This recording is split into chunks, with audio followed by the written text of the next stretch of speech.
নমস্কার প্রিয় দর্শক বন্ধুরা, জীবন ও দর্শন কথা ইউটিউব চ্যানেলে আপনাদের সবাইকে আবারও একবার জানাই সুস্বাগতম।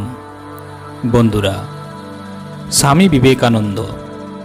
স্বামী বিবেকানন্দ শুধুমাত্র একটা নাম নয়, একটা আদর্শ, যে আদর্শের মধ্যে আছে মানুষের প্রকৃত মুক্তির পথ। তিনি 1863 সালের 12 জানুয়ারি কলকাতার সিমলার দত্ত পরিবারে জন্মগ্রহণ করেছিলেন। শিকাগো ধর্মসভায় তিনি হিন্দু ধর্মকে এক উচ্চতায় প্রতিষ্ঠিত করেছিলেন। 1893 খ্রিস্টাব্দের 15 সেপ্টেম্বর শিকাগো ধর্মসভায় পঞ্চম দিনের অধিবেশনে স্বামী বিবেকানন্দের একটি কুঁয়োর ব্যাঙ এবং একটি সমুদ্র থেকে আগত ব্যাঙের গল্প সারা বিশ্বের সর্বধর্ম সর্ববর্ণের মানুষের মধ্যে আলোড়ন ফেলে দিয়েছিলেন। আজকের দিনে শুধু সাম্প্রদায়িক বিশৃঙ্খলা নয়, প্রতিটি ঘরে প্রতিটি সংসারে ঝগড়া বিবাদ হিংসা লেগে আছে। বাবা মায়ের সঙ্গে সন্তানের, ভাইয়ের সঙ্গে ভাইয়ের, প্রতিবেশীর সঙ্গে প্রতিবেশীর। এক কথায় একজন মানুষ আরেকজন মানুষকে সহ্য করতে পারে না, যার ফলস্বরূপ আজকের দিনে পৃথক পৃথক পরিবার। তাই আজকের দিনে স্বামী বিবেকানন্দের আদর্শকে প্রত্যেক মানুষের জানা ও বোঝা উচিত। আজকের গল্প আমাদের প্রতিটি ঘরে প্রতিটি সম্প্রদায়ের মানুষ এবং প্রতিটি ধর্মের মানুষের মধ্যে ভেদাভেদের মূল কারণ কি এবং ভেদাভেদ ভুলে আবার নতুনভাবে কিভাবে আমরা বাঁচতে শিখব তা জানতে পারবো এই গল্পটির মাধ্যমে। তাই গল্পটি শেষ পর্যন্ত অবশ্যই দেখবেন। তো চলুন শুরু করা যাক। শিকাগোয় অনুষ্ঠিত বিশ্ব ধর্ম মহাসম্মেলন 1893 খ্রিস্টাব্দের 15 সেপ্টেম্বর পঞ্চম অধিবেশনে স্বামীজি একটি গল্পের মাধ্যমে বুঝিয়েছিলেন সংকীর্ণতার কারণ কি। আমি আপনাদের একটা ছোট্ট গল্প বলবো।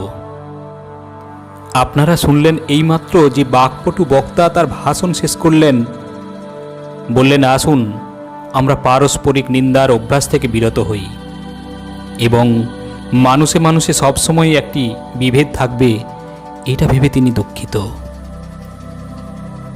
কিন্তু আমি একটা গল্প বলছি, তাতেই বোঝা যাবে এই মতভেদের কারণ কি।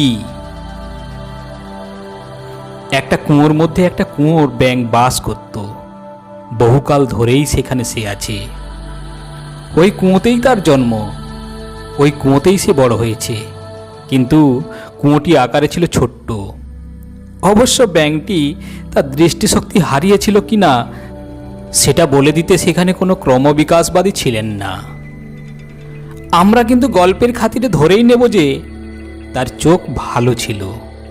প্রতিদিন ওই ব্যাঙটি কুয়োর মধ্যে সমস্ত কীট ও জীবাণুদের খেয়ে ফেলত এবং প্রতিদিন এমন উৎসাহী কুয়োর জল কীট ও জীবাণুমুক্ত করে রাখত যে সেটা আধুনিক কীটাণুতত্ত্ববিদদের কাছে কৃতিত্বের বিষয় হবে। এইভাবে দিনযাপন করতে করতে সে দেহে স্ফীত ও মসৃণ হয়ে উঠল, বোধহয় খানিকটা আমারই মতন। একদিন সমুদ্রে বসবাসকারী একটি ব্যাঙ সেখানে এলো এবং কুয়োর মধ্যে পড়ে গেল। কুয়োর ব্যাঙ জিজ্ঞাসা করল, তুমি কোথা থেকে এলে? সমুদ্রের ব্যাঙ উত্তর দিল, সমুদ্র থেকে। কুয়োর ব্যাঙটি বলল, সমুদ্র সে কত বড়? আমার কুয়োর মতোই কি সেটা বড়? এই বলে কুয়োর ব্যাঙ কুয়োর একদিক থেকে আরেক দিক লাফাতে শুরু করলো।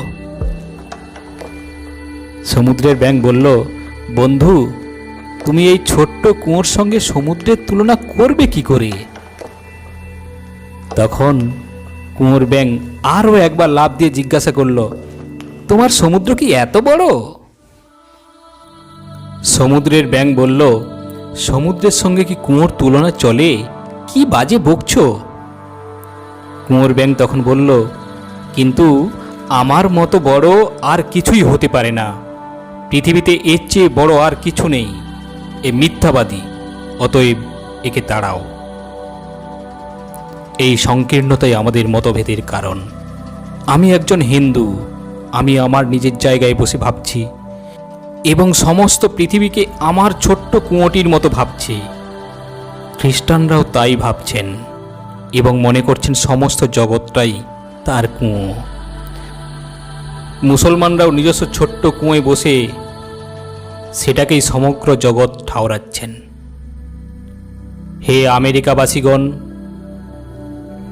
আপনাদের ধন্যবাদ।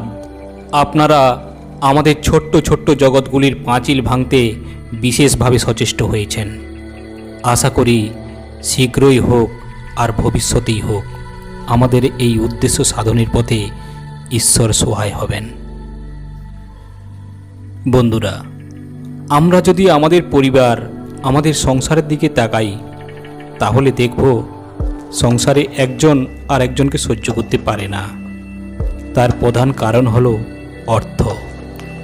আমরা কেউই আমাদের বর্তমান পরিস্থিতিতে সন্তুষ্ট নই, ঠিক ওই কুঁয়োর ব্যাঙের মতোই। কুঁয়োর ব্যাঙের মতোই আমরা নিজেদেরকে শুধুমাত্র অর্থের গণ্ডি নামক কুঁয়োর মধ্যে সীমাবদ্ধ করে ফেলি।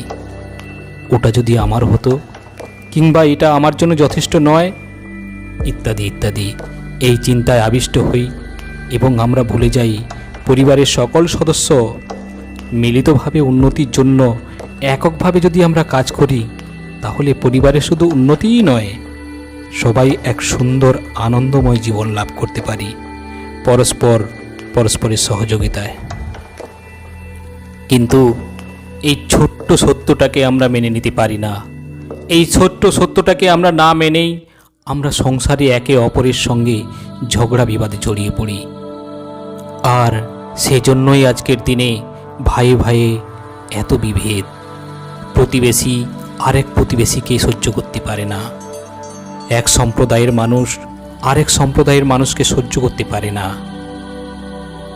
যেদিন এই বিশ্ব সংসার থেকে প্রতিটি মানুষের হৃদয় থেকে আমি এবং আমি এই জিনিসটা প্রাপ্ত করব, এই জিনিসটা শুধুই আমার, এই আমি এবং আমার থেকে যেদিন আমরা আলাদা হতে পারব, সেদিনই আমরা চরম সুখের আনন্দের দিন কাটাতে পারব।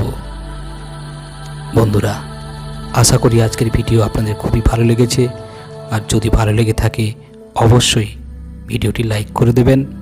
আর যদি আপনি এই চ্যানেলে নতুন হয়ে থাকেন তাহলে অবশ্যই চ্যানেলটি সাবস্ক্রাইব করে সঙ্গে থাকবেন। আবারও আসবো পরের ভিডিও নিয়ে। ততক্ষণ ভালো থাকবেন, সুস্থ থাকবেন। নমস্কার।